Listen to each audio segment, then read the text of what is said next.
ప్రజలనే ముఖ్యంగా కష్టేపల్లి అని నమ్మి ఎన్నికల సంఘారావం కార్యక్రమంలో భాగంగా ఈరోజు మన గ్రామానికి విచ్చేసిన మన ప్రియతమ నాయకుడు నందికొట్కూరు అభివృద్ధి కోసం పరితపించే మన నాయకుడు నంద్యాల తెలుగుదేశం పార్టీ ఇన్ఛార్జ్ మాట శివానంద రెడ్డి సార్ గారికి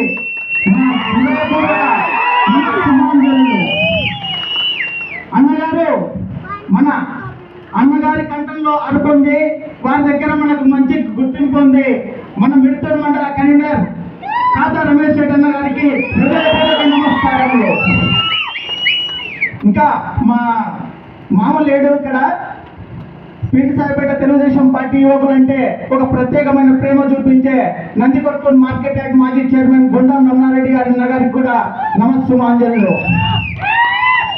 ఈరోజు పీటి సాహెబ్పేట గ్రామ ముఖ్య నాయకులకు, కార్యకర్తలకు, నాయకులు వేరు కావచ్చు, మా అజెండా మాత్రం ఒకటే, తెలుగుదేశం పార్టీ గెలిపే లక్ష్యంగా పనిచేయడం.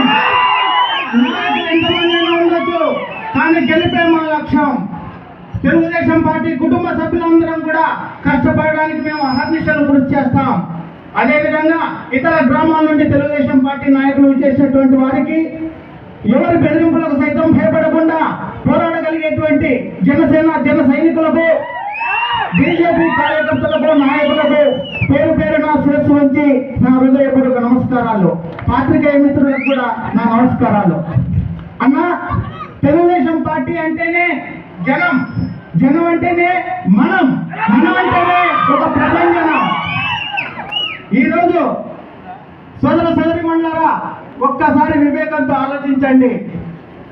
చక్కటి పరిపాలన అందించే నాయకుడు మన చంద్రబాబు నాయుడు గారు.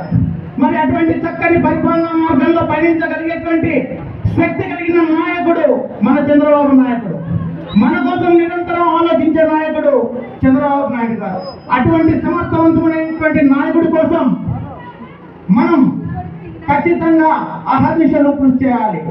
నిరుద్యోగ యువతి యువకుల కోసం, బడుగు బలహీన వర్గాల సంక్షేమం కోసం, రాష్ట్ర సంక్షేమం కోసం, అదేవిధంగా బీసీల సంక్షేమం కోసం, ముస్లిం మైనార్టీల సంక్షేమం కోసం, అదేవిధంగా గవర్నమెంట్ ఉద్యోగుల సంక్షేమం కోసం నిరంతరం మన కోసం, మన పిల్లల కోసం, మన భావితరాల భవిష్యత్తు కోసం నిరంతరం నేను సైతం మీకోసం అంటూ పరితపించే ఒక విజనున్న నాయకుడు మన నాయకుడు నారా చంద్రబాబు నాయుడు గారు.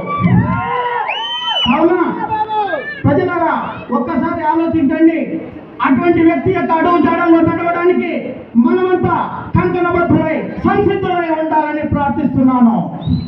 సోదర సోదరి మండలారా, ఏ వ్యక్తి కూడా డబ్బు కోసం ఓటు వేయరు, మంచి కోసం ఓటు వేస్తారు, మార్పు కోసం ఓటు వేస్తారు. అవునా కదా?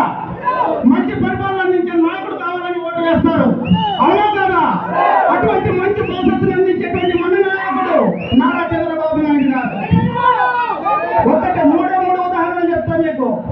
నిజంగా ఈ రోజు మంచి పరిపాలన అందించేటువంటి ప్రభుత్వం ఈ రోజు మనకు లేకపోవడం నిజంగా మనం చేసుకున్న దౌర్భాగ్యం. పంచభూతాలను సైతం భక్షించడానికి సిద్ధపడ్డ ప్రభుత్వం ఇది. కావున దయచేసి ఒక్కసారి ఆలోచించండి, ఒక్కసారి ఆలోచించండి. ఇసుక ప్రకృతిలో అతి సహజ సిద్ధంగా లభించేటువంటిది ఇసుక. ఈ రోజు ఇసుకను ఈ ప్రభుత్వం ఒక వ్యాపార ధోరణిగా మార్చింది. నిజమా కాదా? వ్యాపార ధోరణిగా మార్చిందా లేదా? ఎంతమంది ఆర్థిక స్థితిగతులు దిగజారిపోయాయో మనకు తెలుసు. రెండవది, లిక్కర్ నాసిరకం మందులను ప్రవేశపెట్టి జే బ్రాండ్ పేరుతో ప్రజలను మోసగించి ఈ రోజు ప్రజల యొక్క ఆర్థిక స్థితిగతులను అధపాతాళానికి తొక్కేసినటువంటి ప్రభుత్వం ఇది. కాబట్టి ప్రజలను ఆలోచించండి.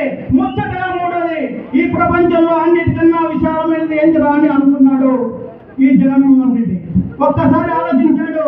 ప్రజలందరూ ఏమనుకున్నారంటే ప్రజల యొక్క మనసు చాలా విశాలమైనదే, ప్రజల మనసు ఆ విధంగా అనుకుంటారు అనుకున్నాడు. పొరపడ్డాం మనం, తప్పు చేశాం మనం.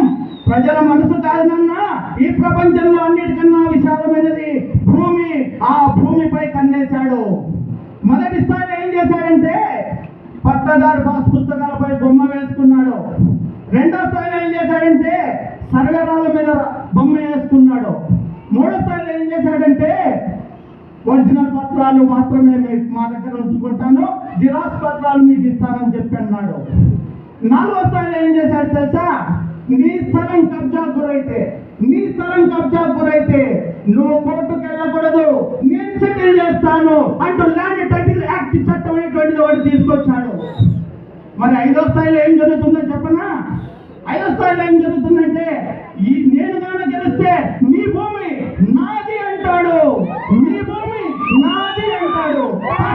జాగ్రత్త ప్రజలారా, జాగ్రత్త. ఇటువంటి దౌర్భాగ్యమైనటువంటి ప్రభుత్వంలో మనం కాలం వెల్లదీస్తున్నామంటే మనం ఎక్కడున్నాం? ఒక్కసారి ఆలోచన చేయండి.